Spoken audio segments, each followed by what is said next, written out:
Hello everybody, welcome back to my channel, and in this short video I will tell you that how you can easily update WhatsApp application to the latest version on your Android device in 2024. That's quite simple, interesting and easy, so let's get started without wasting a single second. So guys, basically there are two different ways to update your WhatsApp application to the latest version.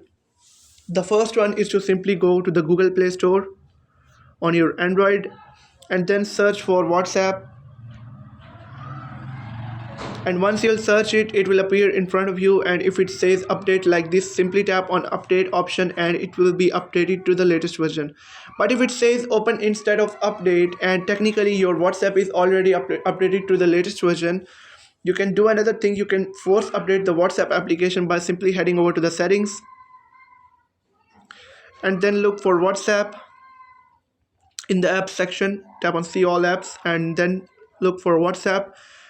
Now once you have found WhatsApp, you'll have to tap on it and then tap on storage and cache, and all you'll have to do is to clear cache and clear storage, and then go to the Play Store and then reinstall WhatsApp application. Basically it will force update the WhatsApp application in your Android device and it will be updated to the latest version.